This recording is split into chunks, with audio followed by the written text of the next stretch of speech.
Here we're just going to cut up some celery.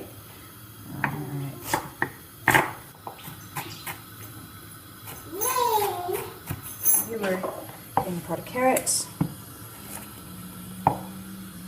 So for this recipe we have 1 celery stalk, 1 carrot, and 1 onion. Careful to do is try to keep the pieces as even as possible so that they cook evenly. You just need a medium-sized onion. It's about the size of your hand.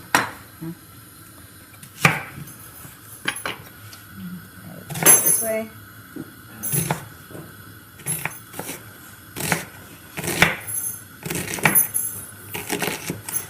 Again, remember to keep your fingers as curled as possible so that when you cut, you don't cut your finger.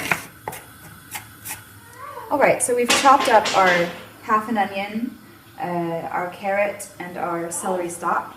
And if you wanted to, if you really like the flavor of onions, for example, you could add in another half of an onion, but we're going to stop here. And now, after we've chopped it up into little bits, then we're going to add it to our pan and start making our sauce. Some ground round, or hopefully some lean meat is best. But we've got this piece of beef here. And the important thing is when you make this ragu is to work the meat a bit like you were trying to make mini hamburgers. So think of yourself as working at White Castle or something. One of the things that's very important in making this sauce and making it have a lot of flavor without adding anything like salt or fat is that we're going to allow the natural juices of the meat to act as the flavoring agent. And so to do that, we've put it into little balls like this. So they're about the size of a White Castle hamburger. And we're going to put it in a pan and sear the outside so it's nice and brown, and then the inside remains soft. So we've got both this kind of caramelized flavor of the meat, and then also the soft and texture of the ground round. Right, so a bit of oil.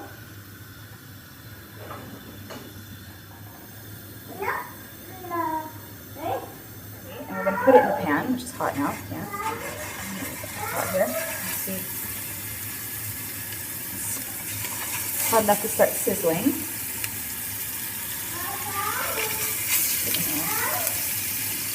Little hamburgers here.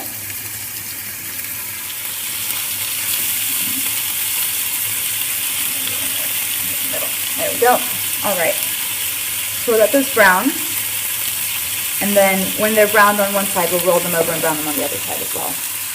So now we're going to make our sofrito, which is our onion, our carrot, and our celery.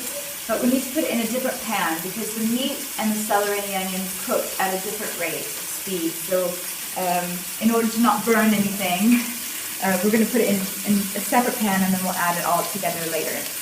So here we are. We're going to heat up. All right, on a medium heat again. If you have a ceramic pan, be careful that it's not too hot because it will burn your onions. So,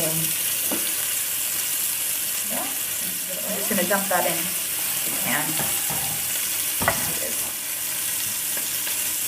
So here our sofrito is almost ready, and you can tell that it's almost ready because if you look at these onions, you can tell that they're almost transparent. And that's what we want. We don't want it to be brown, we just want it to be almost clear. So we're going to deglaze the pan. What we're going to do is take our broth. It's the one that we made with that meat stock. Yeah. And we're going to put that directly in our pan, like this. And then, after putting that in the pan, you take your wooden spoon and just scrape that stuff right off the side of the pan. And that is going to give us a flavor. And if you do this, I promise you, you will need no salt at all. Okay. Okay, so here we have some tomato paste, and that's just concentrated tomato sauce. And you can find that it usually comes in a tube. It's very cheap. You only need about tablespoon of soda. Okay, so there are many different ways to make ragu. The traditional way would have been to deglaze the pan with red wine.